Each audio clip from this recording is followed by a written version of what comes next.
Rosh Hashanah, what do we do there? We blow a shofar. Now there are 3 different sounds that are made. This first one, doo, that's called tekiah. There's another one that goes doo, doo, doo. That's called shvarim. And the last one that goes doo, doo, doo, doo, doo, doo, doo, doo, doo. What's that called? Trua. That's interesting.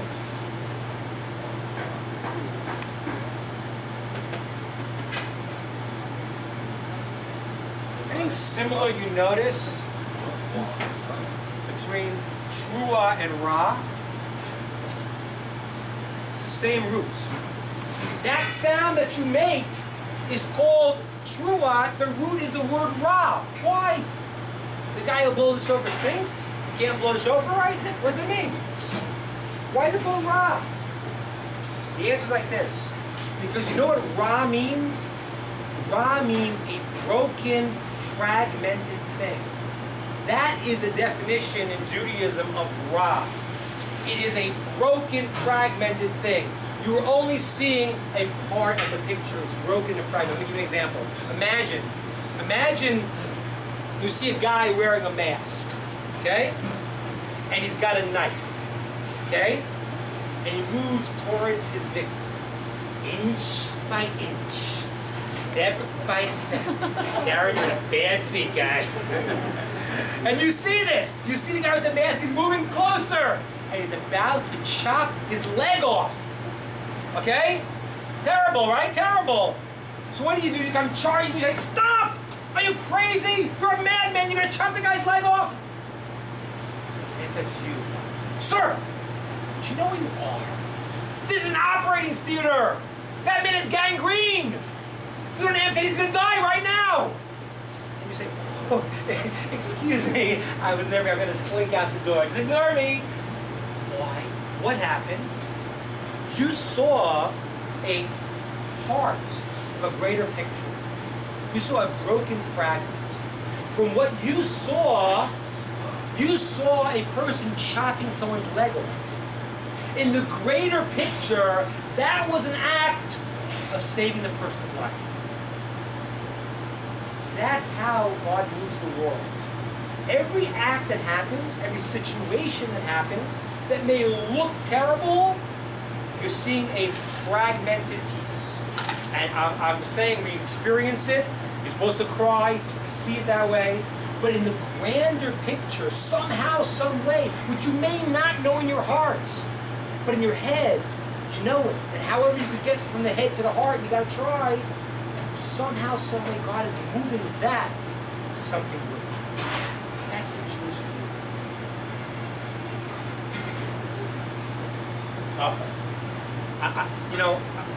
It's a very, very, very, very heavy question. I'm not going to deal with it. I'll tell you why I'm not going to deal with it. The question was, is that the view of the Holocaust? And I'll tell you why I'm not going to deal with that. Do you know why? Because the Holocaust is in the same category as going into a house of mourning. It's a fresh wound. It's a fresh wound. Rationalizations are not what we need. You know, the people can now talk about the Spanish Inquisition very, very easily. How come? The Spanish Inquisition was a terrible, terrible tragedy. Terrible tragedy. The destruction of the temple. Thousands of people, millions of people were killed.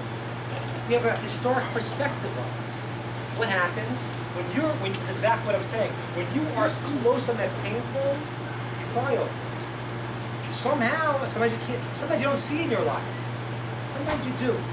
Now, I would ask for a show of hands here. I believe everyone, a certain age, has anyone had an experience in their life? Give me a show of hands. Where at the time they felt it was bad, and years later they said, you know what, this really worked out for good. It got better for you. Give me a show of hands. Anyone had that experience here? Hands up high. Okay. Let's see everyone in the room, please. You haven't? We'll talk about that later.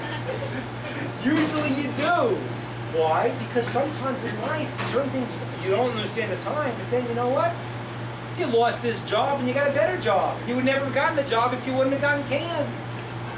Or something else happens. You know, in high school, you know, whatever, you had a crush on this girl, and you couldn't stop thinking about, and she thought you were a dork, you know. And then afterwards, this was so great. You met your wonderful wife, whatever it is.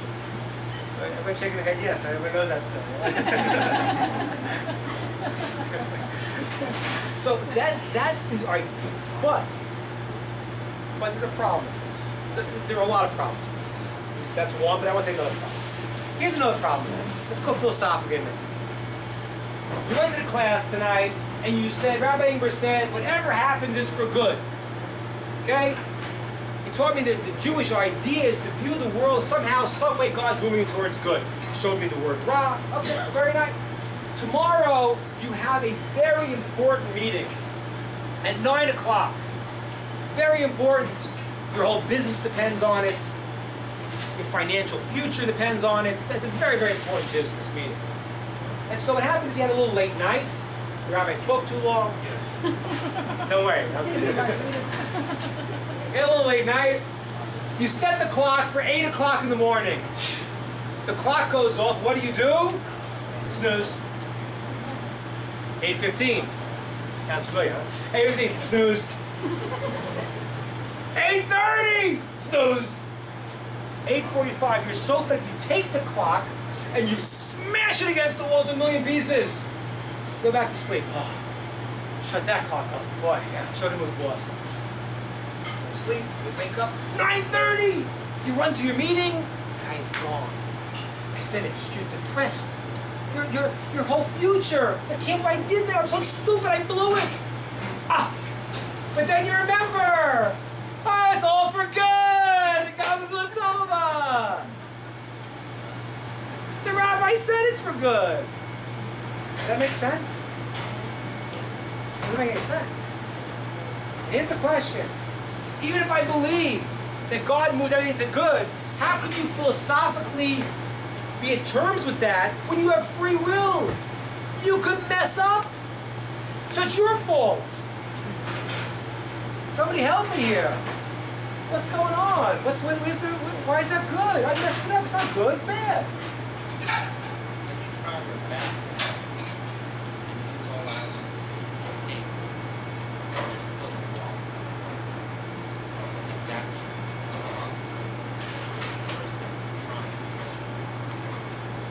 Very good point. It's a very good point. The person tries.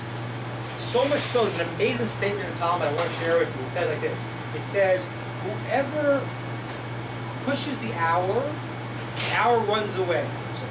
But whoever waits for the hour waits for him. It's a very, very beautiful statement. What it means is sometimes in life you try once, twice, 3 times, it didn't go. It doesn't go, you tried your hardest, after a few times, take a step back. Say, maybe it's not the direction. Doesn't mean you don't try. You try. You try very hard. Then you have to take a step back. It's a very good point. It's true. Okay. So, does everyone agree that you can only say Gam Tov when you did your best and tried your hardest? Because I'm saying more than that. I'm claiming that what you're saying is 100% true. But I'm claiming worse. I'm claiming that you can even say it's for good, Gam Tov, it's all for good, even when you screwed up. How could that be? How could that be? So let me try to give you an example why I think it is that. Okay, it's certainly true, but I think you can explain to Mario also. Why? Has anyone here played chess against the computer? Show of hands. Anyone play chess? Anyone, do you ever win? Rarely. And imagine we had a really, really great computer chess player. Imagine the one playing on the other side, so to speak, is God. Infinite amount of moves. Every time you make a move, the computer figures out all the possibilities. What does God do? When you go and you make a move, even if it's the wrong move, you may have now made your situation worse. But what happens is that God's response to us is still trying to move us towards good. And that's why it's for good. You may take a circuitous route, but God's response is always to get us through. Let me give you another example. Let's say my goal is to walk from here to the end of the room. Okay? That's where I have to go. But I wander off. I walk this way. So I walk this way, and I don't go the right way, and I bang the wall. Oh! Broke my nose. What do I do now? I still don't get it. I walk this way now. So I'm walking here. Oh! Got my eye. I keep taking the wrong direction. What does God do? Curves the walls. Curves the walls.